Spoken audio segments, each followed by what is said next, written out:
چار چار لوگ کما کے لاتے ہیں، پانچ پانچ لوگ کما کے لاتے ہیں، ادھر پیسہ آتا ہے ادھر چلا جاتا ہے، شکایت کا دروازہ کھلا ہے مولانا صاحب کمانے والے تو بہت ہیں لیکن پیسہ ادھر آیا ادھر چلا گیا، پتہ نہیں گھر میں برکت کیوں نہیں ہو رہی ہے۔ تو سنو میرے عزیزو، جس گھر میں جنبی ہو، جس گھر میں ناپاک ہو، اس گھر میں اللہ کی رحمت کے فرشتے نہیں آتے ہیں۔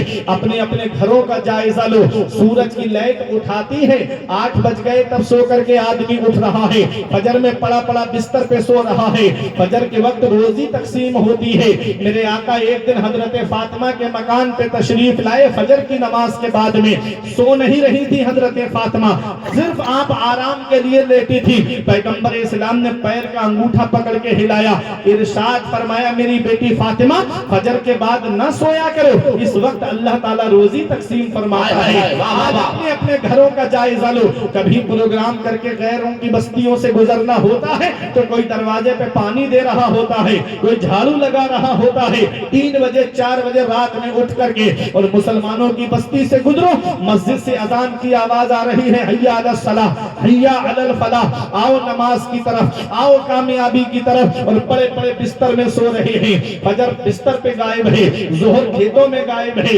عصر جو ہے سفر میں غائب ہے، مغرب جو ہے کھانے میں غائب ہے، عشاء جو ہے پھر بستر پہ جا کر کے لیٹ گئے۔ یہ ہماری زندگی کا حال ہے۔ میرا امام پکار کے کہتا ہے دن لہب میں کھونا تجھے، شب صبح تک سونا تجھے، شرم نبی خوف خدا یہ بھی نہیں وہ بھی نہیں، رزق خدا کھایا کیا، فرمان حق تالا کیا، شکر کرم ترس سزا یہ بھی نہیں وہ بھی نہیں۔ حال ہے ہماری زندگی کا۔ اگر گھروں میں برکتیں چاہتے ہو تو نماز کی پابندی کرو، گھروں میں برکتیں چاہتے ہو تو خود بھی فجر میں اٹھو، تمام گھر والوں کو فجر میں اٹھاؤ اور کہو کہ سب وضو کر کے اللہ کی عبادت کرو اور فجر کی نماز کے بعد قرآن کی تلاوت کرو۔ پھر دیکھو گھر میں کیسے برکتیں طواف کرتی ہیں، پھر دیکھو گھروں میں کیسے سکون نازل ہوتا ہے، پھر دیکھو گھر میں کیسے سکینہ نازل ہوتا ہے۔ اے میرے عزیزو، جہاں ناپاک ہو، جس گھر کے اندر جنبی ہو، اس گھر میں اللہ کی رحمت کے فرشتے نہیں آتے ہیں۔ تو پتا چلا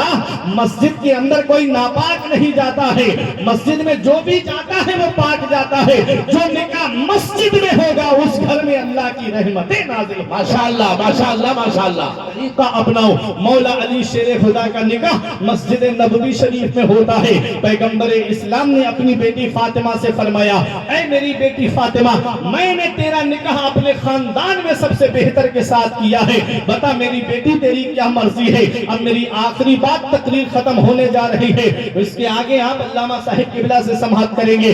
سنیے گا، حضرت فاطمہ الزہرا رضی اللہ تعالی عنہا نے عرض کیا بابا مہر ہمارا کیا رکھا ہے؟ میرے نبی نے فرمایا فاطمہ علی غریب ہے، مہر کہاں سے دے گا؟ عرض کیا آقا مہر ہمیں علی سے نہیں، مہر ہمیں آپ سے چاہیے۔ میرے آقا نے فرمایا فاطمہ جب سے خدیجہ کا وصال ہوا تب سے لے کے آج تک میری بیٹی تو نے مجھ سے کچھ نہیں مانگا، پہلی بار تو نے مجھ سے کچھ مانگا ہے، مانگ میری بیٹی میں تجھے دوں گا۔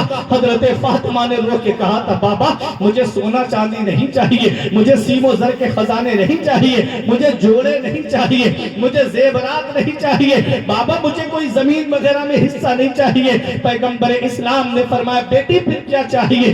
عرض کرتی ہے میرے بابا میں نے آپ کو راتوں میں امت کے غم میں روتے ہوئے دیکھا، میں نے راتوں میں آپ کو امت کے غم میں آنسو بہاتے ہوئے دیکھا کہ مولا امت گناہگار ہے، مولا امت خطا کار ہے، اسے بخش دے۔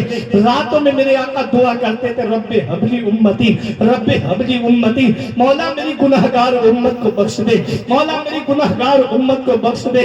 یہ گناہگار امت اللہ اکبر یہ بھول گئی کہ آقا نے راتوں میں اٹھ کر کے ہمارے لیے دعائیں کی، حضرت فاطمہ نے ہمارے لیے دعائیں کی، مولا علی شیر خدا نے ہمارے لیے دعائیں کی، حسنین کریمین نے ہمارے لیے دعائیں کی۔ آج جس قوم کے نوجوانوں کو موبائل دیکھنے سے فرصت نہیں، واٹس ایپ چلانے سے فرصت نہیں، فیس بک چلانے سے فرصت نہیں، انسٹاگرام پہ گندی تصویریں دیکھنے سے فرصت نہیں، جو 2 گھنٹے بیٹھ کے فلموں میں وقت برباد کریں، 2 گھنٹے بیٹھ کے IPL دیکھیں، 10 منٹ اپنے نبی پہ درود نہیں پڑھ سکتے، 10 منٹ اپنے آقا پہ درود و سلام نہیں پڑھتے۔ اللہ اکبر، لوگوں تمہارے ہی لیے تھا اے گناہگاروں سیا کرو وہ سب بھر جاگنا اور رات بھر رونا محمد کا۔ میرے آقا راتوں میں روتے تھے مولا امت گناہگار ہے اسے بخش دے، مولا امت خطا کار ہے اسے بخش دے۔ جب میرے آقا پہ یہ آیت نازل ہوئی وَإِن مِّنكُمْ إِلَّا وَارِدُهَا، تم میں کا کوئی ایسا نہیں جس کا گزر پل صراط سے نہ ہو، تو 3 دن میرے آقا غار کے اندر پتھر پر سر رکھ کے روتے رہے، مولا امت پل صراط سے کیسے گزرے گی، مولا میری امت پل صراط کیسے پار کرے گی۔ حضرت جبرائیل علیہ السلام نے آ کے عرض کیا یا رسول اللہ آپ امت کے بارے میں فکر مت کیجئے، جب آپ کی امت پل صراط سے گزر رہی ہوگی تو میں اپنے نورانی پروں کو بچھا دوں گا اور آپ کی امت میرے پروں پر سے آسانی کے ساتھ گزر جائے گی۔ اعلیٰ حضرت پکار اٹھے پل سے اتارو راہ گزر کو خبر نہ ہو، پل سے اتارو راہ گزر کو خبر نہ ہو، جبریل پر بچھائیں تو پر کو خبر نہ ہو۔ ماشاءاللہ ماشاءاللہ ماشاءاللہ۔ حضرت فاطمہ کہتی ہیں بابا آپ قیامت کے دن جب امت کی شفاعت کی دعا کر رہے ہو تو فاطمہ پیچھے سے آمین کہہ دے، بس اتنی اجازت چاہیے، بس اتنی اجازت چاہیے۔ میرے آقا نے فرمایا فاطمہ تو نے بہت بڑی چیز مانگ لی۔ رب نے فرمایا جبرائیل میرے محبوب کو میرا سلام کہو اور میرے محبوب سے کہو کہ بیٹیاں دروازے سے خالی ہاتھ لوٹائی جاتی، بیٹیاں دروازے سے خالی ہاتھ نہیں لوٹائی جاتی۔ اے میرے محبوب قیامت کے دن امت کی شفاعت کی دعا کرنا تمہارا کام ہے، آمین کہنا فاطمہ کا کام ہے، جنت دینا پروردگار عالم کا کام ہے۔ ماشاءاللہ ماشاءاللہ ماشاءاللہ۔ میرے عزیزو حضرت فاطمہ کہتی ہیں بابا بس آمین کہنے کی